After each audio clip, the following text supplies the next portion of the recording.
Some of you may be asking yourselves, why should we be bothered with developing citizenship responsibilities? Well, there are many reasons. One of the primary reasons is that great principles do not live from generation to generation without being nurtured, without being kept vigorously alive. Unless we understand and work effectively for the principles upon which our American way of life is founded, the structure will crumble and our heritage of freedom will perish.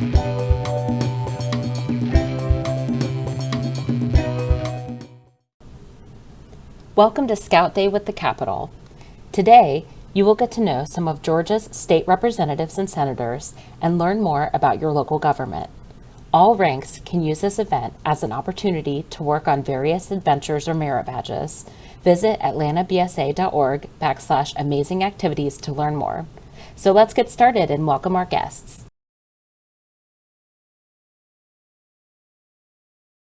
My name is Josh Bonner. I represent House District 72, which is Peachtree City, Brooks, Sonoy, and the city of Harrelson.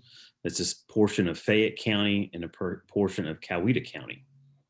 And I currently serve on a few committees: Economic Development and Tourism, Defense and Veteran Affairs, Creative Arts and Entertainment, Industry and Labor, Human Relations and Aging, and Interstate Cooperation. The thing that interested me most about becoming an elected official was really the ability to help people. So those officials that I've known over the course of my life, that was the one thing that stuck out to me. I didn't necessarily see what they did, whether at the Capitol or at City Hall or anything. All of my interaction with them was always in some capacity where they were trying to help somebody. And so that really attracted me to the type of job. The typical day, and there's necessarily no such thing as a typical day, but in general, the schedule that we keep while we're in session is that we'll go into the House chamber and get started around 10 a.m. and we'll be in that chamber for a couple of hours, and that's where we debate bills, that's where we take votes, things like that. And then in the afternoons and early mornings, we'll have committee meetings. Those will be the opportunities for us to really discuss and debate legislation and to go back and forth and discuss that and decide whether or not a particular piece of legislation, a bill, is worth moving on to the next step. And then go home for the evening and then come back in the morning and start it all over again. So bills come to life a number of ways. So oftentimes it's something that may happen to that legislator personally, and they determine that there's a law that needs to be created, or they may encounter a difficult circumstance and determine that there's a law that needs to go away. Also, people in the community might bring an idea to their representative, and that becomes a law. Or in some cases, you may have another government entity like the Department of Revenue or Department of Public Safety or folks like that would come to a legislator and say, in order for us to do our job, we need this bill, and that will certainly help us do our job. So bills kind of come to life any number of ways, but they typically come from something happening to somebody, either good or bad, and determining whether or not government is the right venue, the right answer, the right solution to that problem.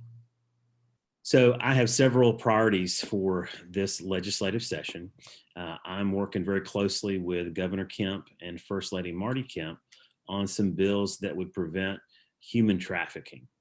And so we are working very hard to combat that in Georgia. It's very bad and it hurts a lot of people. And this is something that the government can certainly do something about. So that's something that I'm very passionate about, that I'm working on this year. In addition, I'm also working on a bill that would help to reinforce our First Amendment rights, our free speech rights on our college campuses. So that's another passion that I have. And then my third priority, which is a consistent priority for me since I am a veteran, is to help legislation that's going to help our veterans. And that's everything from making their retirement pay tax-free, to helping them get licensed that much faster, to helping them get jobs once they get out of the service, and to provide for our active duty military families as they move into Georgia. So transitioning to virtual learning that we've had to do has been a real challenge, but it really, and from what I've seen, it depends on where you are, because there are some places, some communities, some places in our state where everybody has access to the internet, and that internet access, that speed is really fast. Where I live down in Fayette County, there are still some places in our community that don't even have access to the internet at their home. And then some do, but the speed's not that fast. And so it really creates a big challenge for those that have to be home and have to be in that virtual environment if they don't actually have the internet. So in some communities, it's gone very, very well. In some communities, it's been a real challenge. But I think in every case, our teachers and our educators have done just an incredible job at trying everything possible to make it work. I've seen that in my own kids' lives and with the schools that our kids are in. And it's just amazing how they've been able to make that transition so seamlessly, but in having to overcome all these obstacles along the way. So I do believe that just like with what our scouts experience when they do either training or overnight trips or just experiences outside, they learn how much better it can be outside and how much that can improve your health. And so what we've seen during the course of this pandemic is those folks that have been on quarantine and simply just stayed inside and not really left. It seems as though that some of them are not getting better quite as fast. And we know that vitamin D, that we get from sunshine is healthy for us. And so the more we can encourage our family, our friends, and our community to get outside, and not only that, but to actually take care of our environment out there. So, whether it's getting outside and getting some exercise, or getting outside and organizing a cleanup around the park or the church or somebody's home who can't do that for themselves, all those things I think would encourage folks to continue to get outside and make the most of that experience. I was not. I think I really made up for it with 23 years in the Army, though. I do. My oldest son was in for a bit, and then I've got a 6-year-old who we plan on getting into scouting as soon as we can. So we are definitely huge fans and definitely support it as often as we can. Well, I would just say to all of our scouts out there, number one, thank you for what you do. I think it's important to understand that you are a part of something that actually makes a difference. And so it's great that you're a part of that. I think we need to, as scouts, need to take a look at our friends and check in on our friends, make sure that they're doing well, and be that support system, right? So you get to experience so many of these things together, not only with your other folks in your troop, but your troop leaders and your extended family, that kind of thing, that I think it's very important for our scouts to really stick together during times like this, and check on your buddy. If you've got a scout member that hasn't shown up for a while, then maybe you take it on yourself to give them a call, right? And to see how they're doing, and make sure they come back to the next meeting, and make sure they're not missing out on what's going on, because you never know, that one phone call or that instant message may very well be the difference for that one person. So I would encourage you all to check in with your buddies.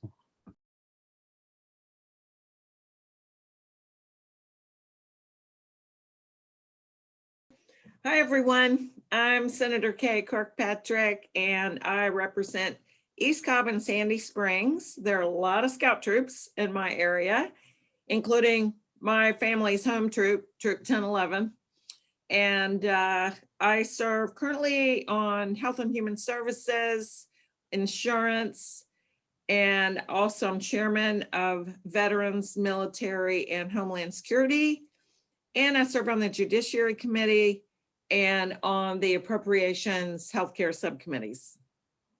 I am a doctor and operated on people's hands for 30 years. And then when I was about to retire, the senator in my area decided to run for Congress. And so he had to resign from a Senate seat. And so because I was retiring right at the same time, I started getting phone calls from people who knew my background and asking if I would take a stab at it. And I did, and ended up getting elected in a special election in 2017. And then our term is only 2 years. So the next year, 2018, I ran again because that was the regular cycle. And then again last fall. So I've had 3 elections in 4 years. Okay, I'm going to tell you basically how a bill passes, and I'm going to use an example of a bill that I've actually been working on with a scout troop. And the problem that wanted a solution was about vaping. And so the troop researched a bunch of ideas and we narrowed it down to one that adds vaping to the educational requirements for along with alcohol and tobacco in middle school. And so that got drawn up as a bill, and actually the author of the bill serves in the House on the other side. So she dropped the bill, that means file the bill. It was heard in committee over there, and then it was heard in the Rules Committee over there, and then it was voted on the floor in the House, and that just happened last week. So now it's crossed over to the Senate, and it's going to get a hearing in our K-12 Education Committee, hopefully this week or next week, and then it'll go to the Senate Rules Committee, and then it'll be voted on the Senate floor, assuming that it gets a favorable vote out of the committee. And then the governor, after we finish all our bills, which it's a 40-day session, he has another 40 days to either sign the bill, veto the bill, or let it become law without a signature. And so it's a very long process, and our founding fathers set it up that way on purpose because you can do a lot of damage with bad legislation. So the bar is very high for passing a bill. And I've been very fortunate to be able to get a number of bills passed in my short time down here. This is my 4th session. My top priorities are usually related to healthcare because that's my background. So that's what I'm an expert in. And we have other people down here who are experts in banking, farming, pretty much anything you can think of, energy, transportation. But my area is healthcare, and that's where most of my bills come from. I've got 3 bills that I'm working on this year, 2 of which have already passed the Senate and are over on the House side now, and 1 that's still in a Senate committee. It's being heard Wednesday morning in committee, and then hopefully it'll get out for a floor vote in the Senate and then cross over. But one of them is a patient safety bill about sedation, sort of like twilight anesthesia in the outpatient setting.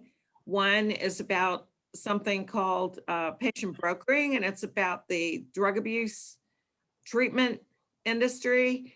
And then the biggest one, most complicated one, is about getting insurance approval for medical procedures like drugs or surgery or diagnostic tests or like that. And that one is like 20 pages long. And so I've been meeting with lots of different people who have concerns about what the bill says and trying to incorporate what makes sense into the bill before it actually gets the hearing in committee. So it's a lot of work. The one thing we have to do by our Constitution is we have to pass a balanced budget. And that's completely different than the federal government, because in Georgia and 49 out of 50 states, we only spend money that we have. So we get an estimate of how much money is going to come in, and then we divvy it up. So if money goes to one program, it comes out of another program. The federal government doesn't have that restriction. And in fact, we just passed a bill in the Senate today to try to make them balance their budget. I don't know if that's going to pass the House or not, but that's what we have to do. And then, the different caucuses, the Republican caucus, which is in the majority right now, has its priorities, and the Democratic caucus has its priorities. And any senator or House member can file a bill about their favorite subject, whatever it may be. And then it works through this long process, sausage making process, we call it, through committees and getting testimony from different people who are for and against the bills. And then a small percentage of them get through the process and actually become law. The pandemic has changed a lot of things down here. And I'll talk about kind of what we're dealing with right now. It started last year. We were very close to, we were about 10 days away from ending our session last year when we had to suspend the session because we had an outbreak of COVID.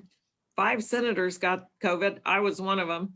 And thankfully I got over it and recovered fully. But when we came back in June, things were completely different because normally there's scouts down here. There's all kinds of groups down here, a lot of lobbyists and the public down here. And since COVID, we haven't been able to do really any of that. So we are getting tested twice a week. We are socially distancing. We're required to wear masks. And it's just quiet because we aren't really letting groups come in for special presentations and things like that for everybody's safety until we can get a handle on the pandemic. And there's also, so that's just the process, but as far as how it's affected legislation, we're working, we've had to give some extra money to public health, for example. We have had to pass some legislation that gives some immunity from lawsuits for businesses and healthcare facilities. We are operating under an emergency order from the governor.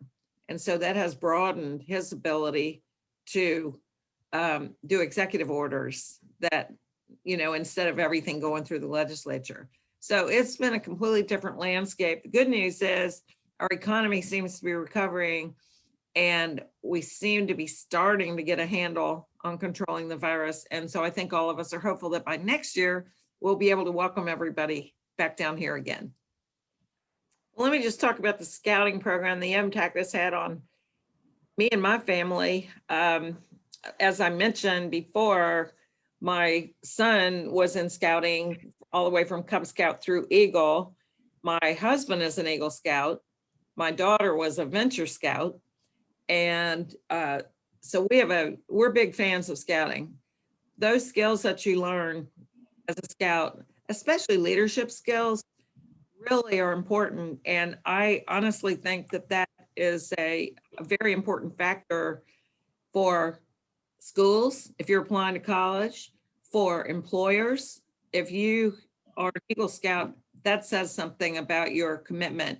It also says something about your mom's commitment, but I won't get too far into that. I would encourage you to stick with it. I think it really, over a long period of time, is a life-changing experience.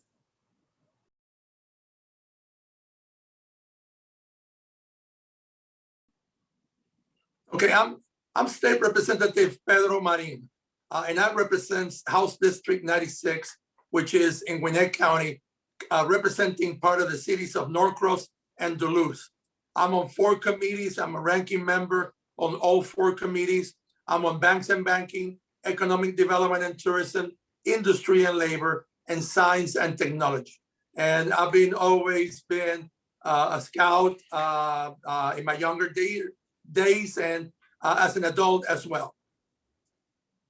My starts in politics started in San Juan, Puerto Rico, where I was born and raised.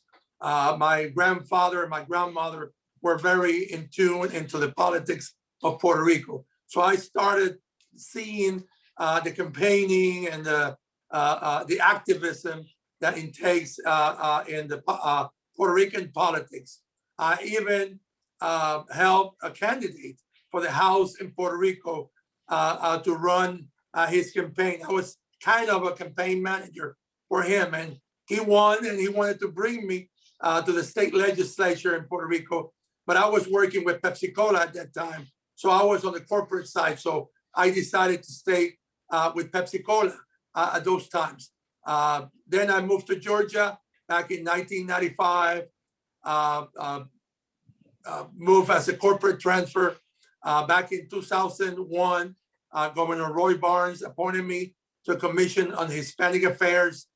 2002, with redistricting, there was an open seat where I live, and I had a group of leaders that asked me to run for office, and which I did. And I'm now in my 19th year in the House of Representatives. Our typical day is not as we've seen before. With the COVID, now everything has changed in the Capitol. We get tested twice a day. We get tested Mondays, in fact, today, and we get tested on Wednesday. Twice a week, we get tested. We are divided. We're 180 members in the House of Representatives, which is one of the largest chambers of House of Representatives in the country. So some members are on the floor, some members are in the gallery in the second floor, and some members are in another room. So our typical day starts like I go to our assigned seats, of course, with social distance, mask. Again, as I mentioned before, we get tested twice a week.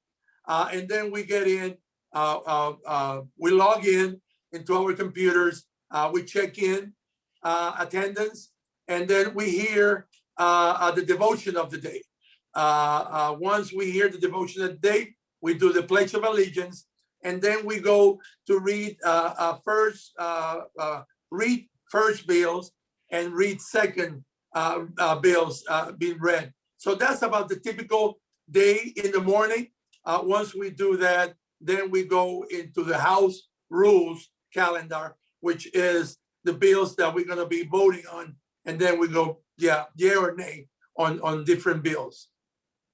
Top priority is as a 19-year member of the House of Representatives, I have dropped some of the legislation that we dropped in the past legislative session.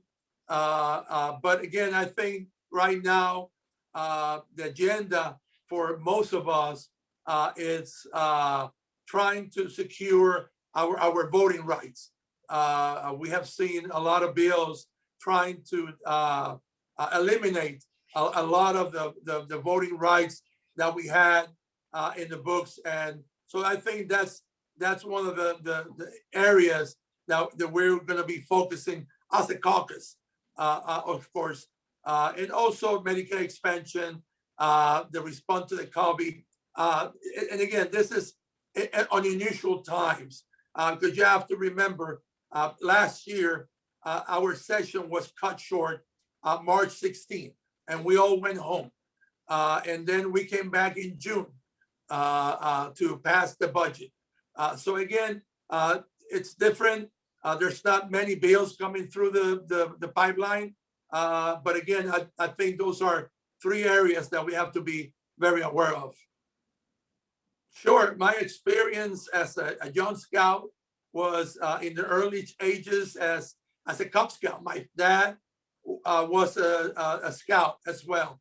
So I saw scouting as a way of learning some skills, leadership, making sure that I grow to be a well-rounded person, and as a scout oath says, and the scout law says, we have to be very mindful. So I joined the Scouts. I was very active as a young person with Scouts. I went all the way to Live Scout. Never made an Eagle, so that's one of the things that I regret. I moved from residence, so my Scout troop, I had to change my Scout troop. Then when I moved, I became Junior Assistant Scoutmaster.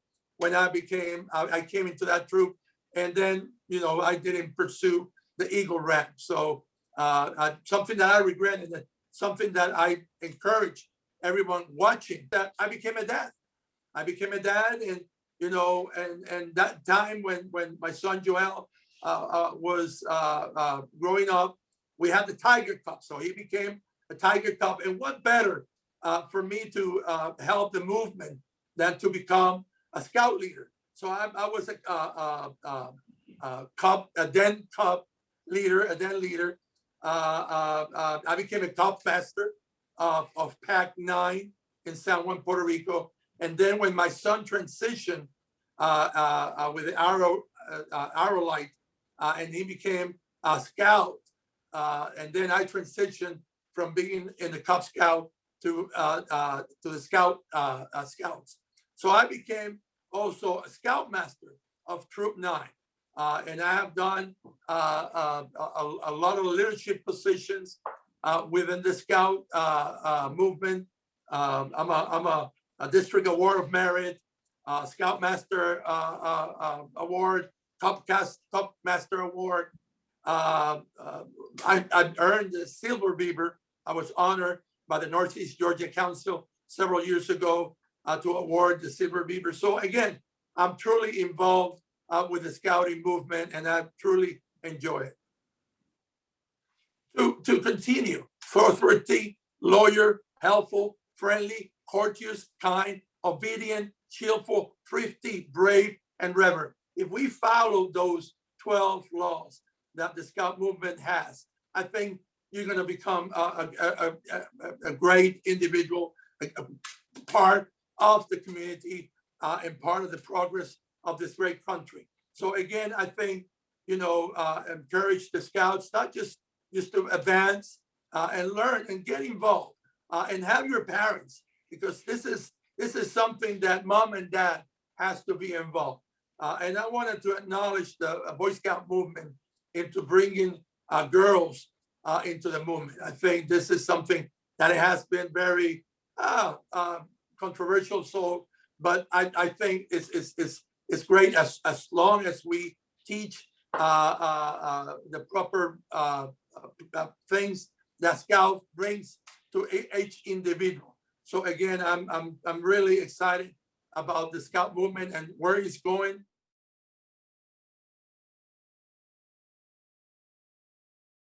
My name is Darshan Kendrick, and I represent the Great 93rd House District here in the state of Georgia, which is East DeKalb and South Gwinnett. What interested me about becoming an elected official really is the ability to help other people. I was born and raised here in Georgia. I actually represent a portion of the county where I grew up. And so really being able to help where I grew up and where my family is, all my family is here in Georgia. All my friends are here. And so really being able to help people that are so close to me really is the driving force of why I decided to run for office. A typical day in the life of a legislator is not typical. So I never know how each day is going to go, but typically we have meetings in the morning. They can start as early as 8 o'clock, depending on what committee you're on. And now that we're in COVID times, I have to get a COVID test and before going to session. So session usually starts around 10 a.m. and then we do the business on the floor of the House, which is then followed by lunch, which is usually a working lunch, and then more committee meetings. And then usually I come home and try to take care of stuff at home and the 4 businesses that I run. And then there are more meetings in the evening time. And, I try to get some dinner in, which is usually a working dinner in between those times. So it's busy from sunup to sundown, but there is no sort of typical day of a legislator, but that is generally how it runs. So the 4 businesses that I run really are direct passions to my work as a legislator. I'm a corporate attorney, so I serve on the Judiciary Non-Civil Committee with a bunch of other lawyers. I'm also an investment advisor, so I do a lot of work around wealth development policy and economic development, and I serve on the Small Business and Jobs Creation Committee because I'm a small business attorney. And then I have a products business that I have selling inspirational products. And that just helps me stay sane because there's some highs and there's some lows of being a legislator. So if I can go to my own website and sip out of an inspirational mug, that always helps me get throughout the day. And then I'm involved in real estate investing. So I do a lot of work centered around just getting people to grow their money through investment in real estate. But it all relates because of the legislation that I propose and the committees that I serve on. A lot of them have to do with either legal, small business, or wealth creation. Good question. So my trade before running for office is the same one that I have now because this is a part-time legislature, so we keep our day jobs. So as I mentioned before, I'm a lawyer and an investment advisor, and then I sell inspirational products, and then I do investing. So I have many jobs that I do. I did not hold public office before running for office. I got elected at the age of 27. And I was very involved in high school, very involved in college and law school, and obviously served in some volunteer capacities, but never actually elected to public office until I got elected when I was 27. Oh man, my favorite thing as a Georgia State representative really is seeing the impact that how I can help somebody in my small capacity. If you ever come and visit my office, you'll actually see on my door is a sign that the Boy Scouts of America made for me like 2 or 3 years ago. And so it's at the center of my door. I have all these hearts around it from kids who will write in and say, thank you for voting for this bill, or maybe I visited a school. So far as I know, I'm the only legislator that like decorates their door. But I just like serving and I like helping people. And so when people send me stuff, I like to decorate my office with it. So the way that my role has changed since the pandemic, well, obviously, I do a lot more Zoom calls. So you would think a pandemic would slow us down, but it's actually sped us up. So this is literally like my 5th Zoom call. And so we are meeting with people virtually and trying to assess the situation and make sure that not only are our families safe, but our communities are safe, our constituents have what they need in order to make sure their family's safe and that they stay safe. So my role has really been, went from, and I think all of our roles went from advocating for our different specific issues to all advocating for one thing and one thing only, which is healthcare and safety, because that is just paramount right now. And so whether you are a construction worker or a lawyer or an insurance salesman, we have all coalesced around making sure that our communities stay safe. That they have a group of individuals that want to see them succeed, and so taking advantage of everything that your organization has to offer right now is going to be crucial to helping them in the future.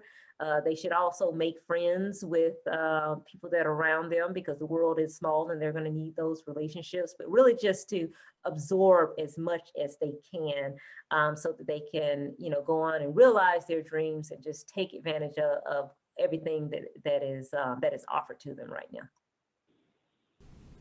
Thank you for joining us. Be sure to check out how this event can help you with your advancements, and check out the virtual Georgia State Capitol tour linked on atlantabsa.org/amazingactivities.